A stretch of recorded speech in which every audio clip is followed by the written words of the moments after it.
오늘 말씀은 미가서 7장 7절로 20절 말씀입니다. 미가서 7장 7절로 20절 말씀, 제가 먼저 읽겠습니다. 오직 나는 여호와를 우러러보며 나를 구원하시는 하나님을 바라보나니 나의 하나님이 나에게 귀를 기울이시로다. 나의 대적이여 나로 말미암아 기뻐하지 말지어다. 나는 엎드러질지라도 일어날 것이며 어두운 데에 앉을지라도 여호와께서 나의 빛이 되실 것이미로다. 내가 여호와께 범죄하였으니 그의 진노를 당하려니와 마침내 주께서 나를 위하여 논쟁하시고 심판하시며 주께서 나를 인도하사 광명에 이르게 하시리니 내가 그의 공의를 보리로다. 나의 대적이 이것을 보고 부끄러워하리니 그는 전에 내게 말하기를 내 하나님 여호와가 어디 있느냐 하던 자라.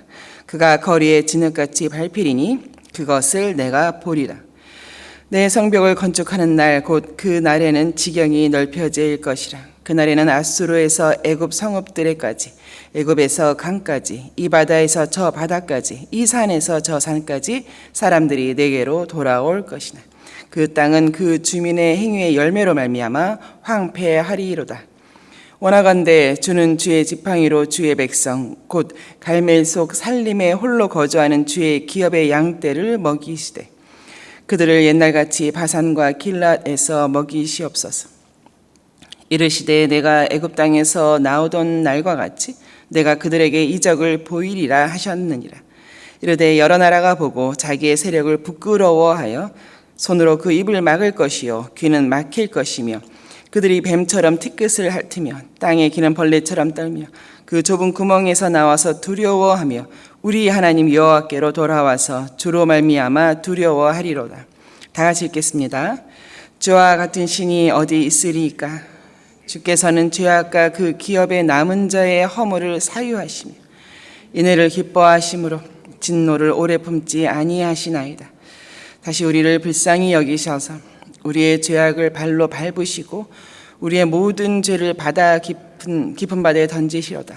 주께서 옛적에 우리 조상들에게 맹세하신 대로 야곱에게 성실을 베푸시며 아브라함에게 인애를 더하시리이다. 아멘. 네, 오늘 말씀은 미가 선지서의 마지막 결론 부분입니다. 읽으실 때에 아마 유난히 나라는 단어가 반복되는 것을 보셨을 것입니다. 7절에 보시면 오직 나는 여호와를 우러러보며 나를 구원하신 하나님을 바라보나니 나의 하나님이 나에게 귀를 기울이시로다. 또 이렇게 8절에 보시면 나의 대적이 나로 말미암아 나는 엎드러질지라도 나의 빛이 되실 것이며 7절에서 10절까지 이 세 개의 절만 보더라도 15번 반복되는 나라는 단어입니다. 특별히 9절을 보시면 우리 9절 한번 다 같이 한번 읽어보시겠습니다. 우리 9절 시작. 내가 여호와께 범죄하였으니 그의 진노를 당하려니와 마침내 주께서 나를 위하여 논쟁하시고 심판하시며 주께서 나를 인도하사 광명에 이르게 하시리니 내가 그의 공의를 보리이다. 범죄한 이는 다름 아닌 바로 나요.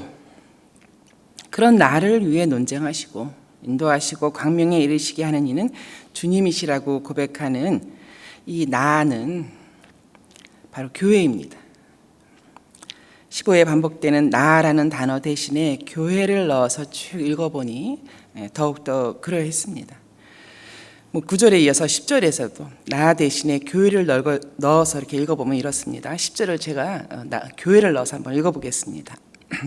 교회의 대적이 이것을 보고 부끄러워하리니 그는 전에 교회를 향하여 말하기를 내 하나님 여호와가 어디 있느냐 하던 자라. 그가 거리에 진흙같이 밟히리니 그것을 온 교회가 보리라. 그것을 교회가 보리라. 이것이 교회의 영성이 아닌가 싶습니다. 이것이 성도의 영성인 것입니다. 특별히 오늘 미가서 결론 부분에서 실로 미가서뿐만이 아니라 이 선지서 전체의 모티브가 되는 것 중에 하나가 이 남은 자, 구루터기의 소망을 선포하고 있는데요. 18절에 잘 나와 있습니다. 18절에 우리 주와 같은 신이 어디 있으리까? 주께서 죄악과 그 기업의 남은 자의 허물을 사유하시며 그 남은 자로 인하여 인애를 기뻐하시며 진노를 품지 아니하시나이다. 이 남은 자, 하나님의 인내하심으로 말미암아 심판 중에서도 남은 자를 두셨다는 이제 이런 말씀을 계속해서 선포하고 있습니다. 출애굽 시대의 홍해를 건너 구원받은 이스라엘 미리암의 찬양시입니다. 주와 같은 신이 어디 있으리이까? 심판 중에 남은 자로, 남은 자를 이제 영어로 렘넌트라고 번역합니다. 그런데 이사야 선지서에서는 이 남은 자를 생존자, 서바이버라고 번역하기도 했습니다. 교회는 남은 자이자 곧 생존자입니다. 또 렘넌트라고 번역을 하더라도 그냥 뭐 어떤 우연에 의한 일부 남은 자가 아니라 the remnant, 그 남은 자인 것입니다. 목적을 갖고 하나님의 섭리하에 남긴 자, 보존한 자, 다시 모은 자, 그 남은 자인 것입니다. 교회가 바로 그 남은 자이며 그 생존자인 것입니다. 그 남은 자의 허물을 사유하시며 인애 베푸시는 것을 기뻐하시고 그러므로 진노를 오래 품지 아니하시는 하나님을 알리는 미가 선지서입니다. 근데 미가서 결론 부분은 이스라엘의 모든 죄악과 그로 인한 심판 가운데서도 이같이 용서하시고 다시 모으신 그 남은 자, 이 소망을 전하는 내용입니다. 묵상교재 복 있는 사람의 소제목이 딱 맞습니다. 절망 끝에서 소망을 보다. 다시 말하면 절망 끝에서 소망이 되신 하나님으로 말미암아 생존하고 보존된 남은 자, 그 남은 자에 대한 이야기입니다. 본문 전반부에 여러 번 반복되는 나라는 표현이 곧 교회인 것처럼 후반부의 남은 자 역시 교회인 것이죠. 절망 끝에서 우리 인생에서 살다 보면 절망 끝에 내몰릴 때가 가끔 있지 않습니까? 소망 되신 하나님으로 말미암아서 그럼에도 불구하고 생존되고 또 보존된 남은 자, 곧 교회인 것을 잊지 말아야겠습니다. 그러므로 우리가 오늘 미가서 마지막 부분을 공부하면서 미가서와 또 여러 선지서에서 말하고 있는 이 남은 자, 남은 자의 영성을 배우고 확인하는 것은 중요한 것 같습니다. 남은 자의 영성은 무엇인가? 그 첫 번째는 내가 죄인이라는 것입니다. 내 죄를 어쩌지 못하는, 분명히 죄가 나한테 있는데도 불구하고 그것을 떨쳐내지도 못하고 씻어내지도 못하는 그야말로 죄인이라는 것입니다. 9절에 보면 내가 여호와께 범죄하였사오니, 하나님을 선포하고 하나님의 인애하심을 선포하는 미가 선지자 본인도 내가 여호와께 범죄하였사오니, 미가서뿐만이 아니라 이사야서, 예레미야서, 요엘서, 아모스서, 오바다, 스바다, 스바냐, 스가랴, 에스겔서, 이 9개의 선지서를 통해서 특별히 더욱더 이 남은 자로서의 영성, 내가 범죄하였사오니 죄와 허물을 지적하면서 그에 따른 임박한 심판을 선포해 왔습니다. 이스라엘에 대한 임박한 선포이자 그 심판이자 나에게 임박한 그 심판이었던 건가 일반이었던 것입니다. 이스라엘의 죄와 허물, 주체만 달랐지 지금 나에게 있는 죄와 허물과 똑같습니다. 일반입니다. 다를 바가 없었습니다. 이 모든 선지서가 지적하는 바는 바로 내가 죄인이라는 것입니다. 내가 이같이 고개 들고 내 할 거 다 하고 세상살이 한다고 하지만 내가 바로 그 죄인이라는 것을, 그것까지도 잊고 사는 것은 아니다. 남은 자의 영성을 반드시 회복해야 된다.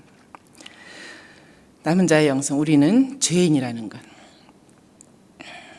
이것을 늘 고백할 수 있는 그런 성도야겠습니다. 이 남은 자의 영성, 미가서에서 배운 남은 자의 영성 두 번째는 주께서 죄를 사하셨다는 것입니다. 18절 우리 같이 읽으셨던 중반에 보면 남은 자의 허물을 사유하시며, 사실상 이 남은 자는 이제 미가서에만도 5번 정도 반복되어 오고 있었습니다. 선지서가 14개죠. 이제 그 중에서도 9개 선지서에 여러 번 반복되고 있었는데, 이사야서 10장 1절에서는 남은 자, 곧 야곱의 남은 자가 능하신 하나님께로 돌아올 것이라, 하나님께로 돌아올 남은 자를 두셨다는 것이죠. 우리 미가서에서는 초반부에 있었습니다. 2장 12절에 있었는데요. 야곱아, 내가 반드시 너희 무리를 다 모으며 내가 반드시 이스라엘의 남은 자를 모으고 초장의 양떼같이 하리니 심판 중에도 남은 자 구루터기로 남기셔서 그 죄를 사하시며 그를 통하여 주의 모든 백성을 구원하시는 하나님이신 것입니다. 구루터기에서 다시 싹을 내시는 하나님이신 거죠. 그렇습니다. 교회는 남은 자입니다. 심판 중에 예배하신 남은 자 구루터기입니다. 다름 아닌 내가 죄인이고 주께서 내 죄를 사하셨고 오직 주의 은혜요. 19절에서 보시면 주께서 우리를 불쌍히 여기셔서 우리의 죄악을 발로 밟으시고 모든 죄를 깊은 바다에 던져버리셨기 때문에 우리가 교회로 모여서 예배를 드리고 주님을 바라보고 주의 말씀을 사모하면서 주의 은혜를 구하는 것 아닙니까? 오늘 미가서를 마치면서 이 남은 자의 영성을 다시금 회복하자고 하는 이유는 여러 가지가 있습니다만 이것이 흔히 말하듯이 신학따로 삶따로가 아니거든요. 영성이야말로 삶, 그 믿음의 삶을 어떻게 살아내는가 하는 것이 영성이거든요. 또한 이것은 다음 세대에게 우리가 보여줄 굉장히 중요한 본입니다. 신앙인으로서의 본이 되어서 다음 세대를 통하여서 또 신앙 공동체를 재생산해가는 교회의 진정한 힘이 되기 때문입니다. 거의 20년 전 일입니다만 한국에서 뉴질랜드를 방문하신 집사님 가정이 있었습니다. 제 기억으로는 그 유학 중인 자녀분들을 방문하러 오셨던 것 같습니다. 고등학교 컬리지 다니는 자녀분들이었는데요. 이분이 꽤 재력이 있는 유력한 사업가셨습니다. 무슨 얘기를 하던 중에 그 자녀분과 여기 같은 키이교회 다니는 출석하고 있는 어느 한 여학생 이야기가 나오게 됐어요. 여러 유학생들의 모습들을 이야기하다가 그랬던 것 같아요. 이렇게 유학 중에 같이 교회 다니고 학교는 달랐어도 이렇게 만나면 잘 맺어지던데요. 제가 좀 그런 얘기를 했었던 것 같아요. 그럼 보통 분들은 다 이렇게 얘기하거든요. 믿음이 있고 또 교회 잘 다니고 교회 잘 섬겨서 믿음의 가정을 이룰 수만 있다면 더 바랄 것이 없지요. 보통 다 이렇게 말씀을 합니다. 우리 교회 권사님들도 자녀를 두고 자녀의 배우자를 두고 기도하실 때 다른 거 없이 믿음의 가정을 잘 꾸리기만 한다면 다 이렇게 이야기를 하시는 거예요. 근데 이분은 그때는 갑자기 고개를 막 좌우로 흔드시는 거예요. 그게 아니라고. 재벌집 딸하고 결혼시킬 거라는 거예요. 당신은 집사님이셨고 그 이후로 한국에서 장로님도 되신 것으로 알고 있는데 이제 간간히 이렇게 간혹가다 이렇게 말씀을 볼 때에 이제 이렇게 생각이 날 때가 있었습니다. 그런 세상적인 생각을 떨쳐버리지 못하셨을까? 제가 아는 바로는 오히려 부자로 죽는 것은 부끄러운 일이다. 또 예수님께서 너의 소유를 팔아 가난한 자들에게 주라. 그리고 와서 너는 나를 따르라. 이렇게 말씀을 하셨는데 그것이 우리가 가야 할 방향인데 왜 이분은 이렇게 이야기를 하셨을까? 세상 부요를 여전히 바라고 또 바라보는 것에 대해서 이것이 아까 말씀드린 그 단지 한 예로 들은 그분의 문제가 아니라 이게 바로 저의 문제이거든요. 저의 영성의 문제이거든요. 제가 믿음의 삶을 어떻게 살아내고 있는가, 이제 그 문제거든요. 오랫동안 정리가 안 되고 답을 찾지 못하다가 지금도 뭐라 한마디로 정리되지는 않습니다만 이렇게 선지서를 쭉 보다 보면 이 남은 자의 영성을 잃으면 우리가 남겨진 자다. 심판 중에서도 우리를 남기신 것이다 라고 하는 이 영성을 잃어버리면 여전히 세상을 사랑하고 세상에 속한 자로 세상에 소망을 두고 사는 것이 아닌가 이렇게 깨닫게 됩니다. 내 죄로 인하여서 내게 임박한 심판 앞에서 오직 주의 은혜로 용서함을 받아서 심판을 면한 그런 남은 자라는 영성을 붙들고 마음에 새겨야 되지 않겠는가. 자칫하다가는 하나님을 바라기는커녕 하나님을 우러러보지 아니하고 세상을 우러러보는 그런 인적의 모습, 정욕의 삶을 살게 되지는 않는가 생각해 보게 됩니다. 세상에 속한 모든 것을 다 끌어모은다 해도 불과한 것이 바로 우리를 죄에서 구원하는 것 아닙니까? 오직 은혜로. 로마서에서도 11장 5절에 이 남은 자에 대해서 이렇게 말했습니다. 그런즉 이와 같이 지금도 은혜로 택하심을 따라 남은 자가 있느니라. 오직 값없이 베푸시는 하나님의 은혜로 말미암아서 교회는 이렇게 남은 자로 있는 것입니다. 이 같은 남은 자로서의 정체성과 영성을 잃어갈 때에 성도는 세상과 구별된 삶을 살 수가 없습니다. 모든 성도, 또 예배 공동체는 이 남은 자의 영성을 잃었다면 반드시 회복해야 합니다. 말씀을 읽겠습니다. 미가서 7장 7절. 오직 나는 여호와를 우러러보며 나를 구원하신 하나님을 바라보나니 나의 하나님이 나에게 귀를 기울이시로다. 그 영어 번역 중에서는 나는 여호와를 이제 우러러본다라는 그 영어 번역이 이제 나는 여호와를 바라본다 이렇게 되어 있습니다. I watch in hope, watch in hope. 그 희망 안에서, 소망 안에서 여호와를 바라본다. 절망 끝에서 나는 더욱더 여호와를 바라고 또 바라본다라는 뜻입니다. 이제 며칠 전에 한국으로 치료차 떠나셔 이제 한국에 머물고 계신 집사님이 계셔서 이렇게 문안을 하는 중에 들어보니까 치료가 잘 되지 않는데요. 생각만큼 차도가 있지 않다고 하시면서 한국에 가면 될 줄 알았는데 이제 그게 안 된다는 거죠. 정말 절망스러운 그 심정으로 많이 오시더라고요. 절망 가운데 빠져 있는 그 분을 이렇게 보면서 사람의 말로는 이제 위로가 되지 않는다는 거. 사람의 말로는 다시금 그 힘을 받을 수가 없다는 이제 그런 것을 알았습니다. 오직 하나님의 말씀, 집사님, 우리는 구루터기의 영성을 붙들을 줄 알아야 돼요. 성도의 영광이 그 무성한 가지에 있지 않더라고요. 오직 하나님만을 바라보는 구루터기로 소망이 어디에 있는가를 분명히 알고 그 소망 되신 하나님을 바라보며 시선을 떼지 않는 성도는 하나님께서 기뻐하시는 일들, 하나님께 영광이 되는 열매들을 오히려 더 많이 맺고 해낼 수 있으리라고 믿습니다. 이렇게 우리가 말씀을 맺었습니다. 그렇습니다. 성도는 어느 때고 이 남은 자의 영성을 도전받을 때가 옵니다. 그러나 그때 14절 주와 같은 신이 어디 있으리이까?